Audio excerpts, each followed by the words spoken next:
একদম সত্যি কথা বলি, খেলাটা যখন আসলে অতিরিক্ত সময় গিয়েছে তখন আমার কাছে মনে হচ্ছিল 2022 বিশ্বকাপের ফাইনাল দেখছি, মুখোমুখি আর্জেন্টিনা এবং ফ্রান্স। ঠিক সেই রকম রুদ্ধশ্বাস এক পরিস্থিতি। কে বলবে যে রাউন্ড অফ 32 এর ম্যাচে ডিফেন্ডিং চ্যাম্পিয়ন আর্জেন্টিনা খেলছে র্যাঙ্কিংয়ে আর্জেন্টিনার থেকে বহু বহু বহু পিছিয়ে থাকা কাবো ভার্দের এগেনস্টে। হ্যাটস অফ টু কাবো ভার্দে, তারা দুর্দান্ত ফুটবল খেলেছে through out the world cup এবং গ্রুপ পর্বে তারা 3টা ম্যাচে 3টাতেই ড্র করেছিল। স্পেনের সাথে গোল নীল ড্র, সৌদি আরবের সাথে গোল নীল ড্র এবং ইউরুগুয়ের বিপক্ষে তারা 2-2 গোলে ড্র করে এবং তারা গ্রুপ রানার্স আপ হিসেবে উঠে আসে রাউন্ড অফ 32-তে। এবং আর্জেন্টিনাকে সত্যিকার অর্থে কঠিন পরীক্ষায় তারা প্রতি মুহূর্তে ফেলেছে। আর্জেন্টিনা গোল করেছে, সেই গোল তারা শোধ দিয়েছে। নেভার গিভ আপ অ্যাটিটিউডে তারা আসলে পুরো ম্যাচটা খেলেছে। প্রথম যে গোলটা সেটা লিওনেল মেসির ম্যাজিক ছিল এবং সেই গোলটা লিওনেল মেসি করলেন ম্যাচের 29 মিনিটে। বিশ্বকাপে টানা 8 ম্যাচে গোল করার রেকর্ড তিনি গড়লেন, নিজের রেকর্ড তিনি আসলে নিজেই ভাঙছেন এবং গোলটা মূলত তিনি করেছেন লিসেন্দ্রো মার্টিনেজের অসাধারণ এক ক্রসের থেকে। তো লিসেন্দ্রো মার্টিনেজ এই ম্যাচে আমার কাছে মনে হয়েছে তার বেস্ট পারফরমেন্স দিয়েছেন। শুধুমাত্র যে ডিফেন্স সামলেছেন তা না, তিনি আসলে একটা গোল তো অ্যাসিস্ট করেছেন এবং এর পরের গোলটা তার, অর্থাৎ 92 মিনিটে যখন অতিরিক্ত সময়ে খেলা চলে গেল তখন লিসেন্দ্রো মার্টিনেজ যে গোলটা করেছেন সেটাও সুপার গোল, দেখার মতো গোল, কোনো সন্দেহ এ ব্যাপারে নাই।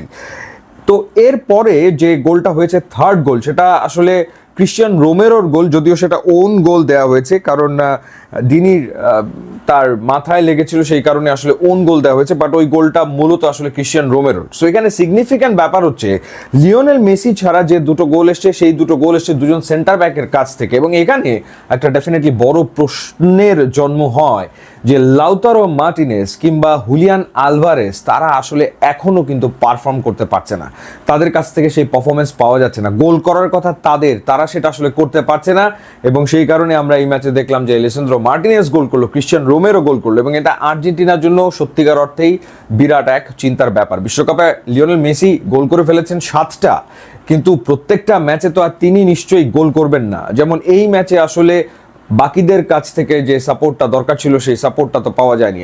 আলভারেজকে যখন নামানো হয়েছে, আলভারেজের কোনো মুভ সেরকমভাবে আসলে ছিল না বা কোনো থ্রেট তিনি তৈরি করতে পারেননি। এর আগে লাউতারো মার্টিনেজ যতক্ষণ মাঠে ছিলেন তিনিও আসলে কোনো থ্রেট তৈরি করতে পারেননি। এবং আলমাডার পারফরমেন্স, প্রত্যেকটা ম্যাচে স্টার্টিং লাইন আপে আলমাডাকে রাখা হচ্ছে, কিন্তু আলমাডার পারফরমেন্স 4টা ম্যাচে খুবই পোর, রাইট? সো বাদিকটাতে যেখানে ডি মারিয়া খেলতো সেই জায়গাটাতে আলমাডা খেলছেন এবং ওখানে আসলে আর্জেন্টিনার পারফরমেন্স খুব একটা ভালো হচ্ছে না, সেই ব্যাপারটাই আমরা লক্ষ্য করছি এবং আলমাডাকে এই কারণে কিন্তু স্কালোনি একটা সময় পর তুলে নিয়েছেন। কেপ ভার্দের গোলগুলোর কথা যদি বলি, স্পেশালি যে সেকেন্ড গোলটা, লোপেজ যে গোলটা করলেন, ওয়াও! মাঠে নেমে ইয়াংস্টার যে গোলটা করেছেন, যে অ্যাঙ্গেলে শট নিয়ে তিনি আসলে এমিলিয়ানো মার্টিনেজকে বিট করেছেন, এক কথায় অসাধারণ। এবং ফ্রি কিক থেকে তিনি তো আরও একটা গোল প্রায় পেয়ে গিয়েছিলেন, এমিলিয়ানো মার্টিনেজ দারুণ দক্ষতায় সেটা তিনি ঠেকিয়েছেন। পরে এমিলিয়ানো মার্টিনেজ আরও একটা গোল ঠেকিয়েছেন, না হলে আবার স্কোর লাইন আসলে 3-3 হয়ে যায় এবং খেলা চলে যেত আসলে টাই ব্রেকারে। সো এমিলিয়ানো মার্টিনেজ দুর্দান্ত পারফর্ম করেছেন। যেই জায়গাগুলোতে আমার মনে হয় যে আর্জেন্টিনা প্রবলেম ফেস করছে সেটা হচ্ছে, আপনি পুরো ম্যাচে খেয়াল করে দেখবেন বা পুরো ওয়ার্ল্ড কাপে খেয়াল করে দেখবেন, আর্জেন্টিনা আসলে 2 উইং থেকে ডিবক্সে ক্রস করছে না, মানে উইং প্লে আর্জেন্টিনা সত্যিকার অর্থে নাই বললেই চলে। সো সব ম্যাচে তো ডেফিনেটলি লিওনেল মেসি বল নিয়ে ভেতরে ঢুকবেন এমনটা কিন্তু হবে না। সো ডেফিনেটলি উইঙ্গারের প্রয়োজন পড়ে, উইং প্লের প্রয়োজন পড়ে, উইং থেকে ডিবক্সের ভেতরে ক্রস আসার প্রয়োজন পড়ে, যেমন কর্নার থেকে ক্রিশ্চিয়ানো রোমেরো যে হেডটা করেছিল। সো ওই রকম ডিবক্সের ভেতরে তো আসলে ক্রস আসতে হবে, সেই ব্যাপারটা ঘটছে না এবং উইংয়ে ডেফিনেটলি আর্জেন্টিনার এই উইকনেস ভোগাতে পারে, কোনো সন্দেহ এ ব্যাপারে নাই।